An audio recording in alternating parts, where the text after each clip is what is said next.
Hello and welcome to yet another episode of the Indepth series. My name is Pooja Dividi. Today we are going to discuss World Wildlife Day. We are celebrating it today.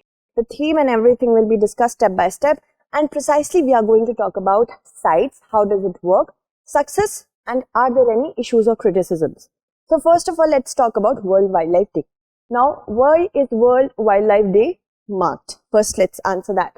Now, in 2013, the United Nations General Assembly proclaimed March 3rd as the UN World Wildlife Day in order to celebrate as well as raise awareness about protecting certain species of wild animals and plants as well.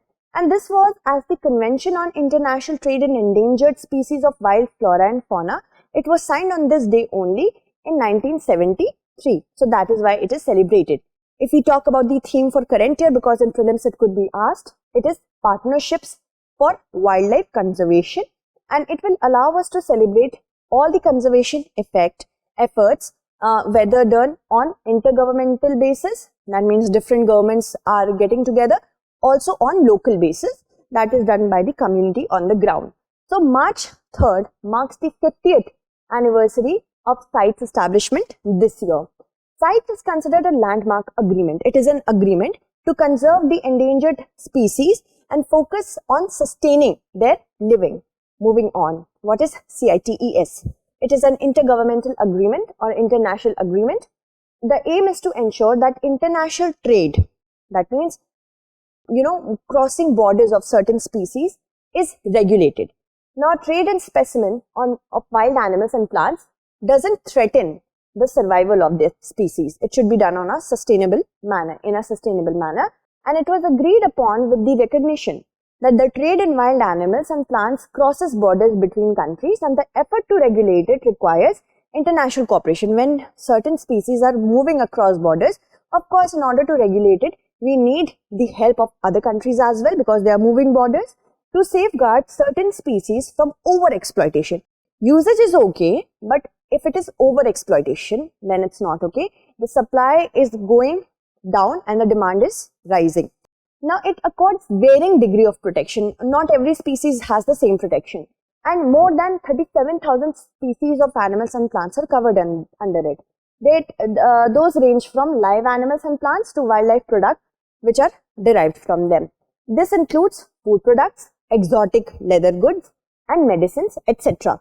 And there are currently 184 parties to the convention, which also includes India.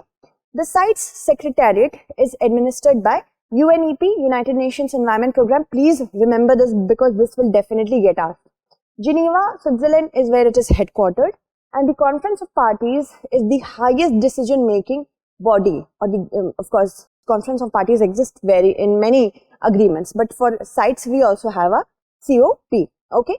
In India, the Wildlife Crime Control Bureau is a statutory body, and it assesses and advises the custom authorities in inspection, because when trade will happen, it will either happen from air or ship. So, at the ports as well as the airports, the Wildlife Crime Control Bureau is going to assist the members there. Okay, and this is as per the provisions of the Wildlife Protection Act of 1972. CITES and the export and import policy of governing items. So, all these govern the export and imports. Remember it. Now, the CITES works through appendix. How? The species which are covered under CITES, they are listed under various appendices. So, according to the degree of protection they need, it is done. So, category wise it is done. For appendix 1, the species which are threatened with extinction are placed. Trade in specimen of these species is permitted, but rarely. Still, it is permitted. Only in exceptional circumstances. It is very open to debate what are exceptional circumstances, such as gorillas and lions from India. Okay. Then in appendix 2, species do not, there are those species that do not need that much of conservation. So, not necessarily threatened with extinction. They are in appendix 2. But in which trade must be controlled so that they do not become overexploited. For example, certain kinds of foxes and hippopotamuses. Okay. Moving on. In appendix 3, there are species that are protected in at least one country.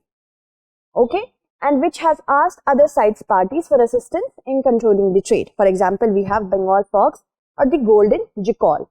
Then different procedures are given category-wise to engage in the trade of these species so that they are not harmed. Now, there are certain success, but more than that, there are many criticisms of CITES. The CITES, if we have to talk about success, they helped in recovering the South American Visuna, which is a small member of the camel family, and the Nile crocodile as well. But there are many premises on which CITES is not helping. For example, wildlife which is allowed to be traded, even rarely, it legitimizes their movement. That means, how can you question if something is even rarely allowed to be traded? And this increases the possibility of their illegal trade. If the government is doing, the non-government and clandestine people will also do it. And this is found nearly in 2/3 of the cases, most of the cases. CITES protection actually lag after a species is determined to be threatened by international trade, such as while pangolins were finally added to Appendix 1 in 2017, an estimated million were trafficked between 2000 and 2013, so it has defeated the purpose. Also, many animals that are in the wildlife trade are not protected by CITES, and what happens that sanctions are put on countries which are not abiding by the regulations of CITES. But these sanctions are not very often put on the countries, and this becomes highly politicized in nature. So, voluntary nature of CITES membership is also something that cannot be, that is a critique. That if you are doing it voluntarily, what is the point of it? Nobody is strictly bound to follow the decision, which is also not well. See, for example, when it was conserving Nile crocodile and Visuna, the ivory trade was allowed at that time despite the convention banning it in 1989. Critics claim that there was sharp spike in elephant poaching globally after one-off kills were allowed by CITES in 1999 and 2008 of recovered ivory of those elephants who have died due to natural causes, which is, of course, natural causes can be anything. You can kill an animal and say that it died naturally. So there are many loopholes, there are many criticisms of it. I hope you understood this topic well. That's it, and thank you so much for watching.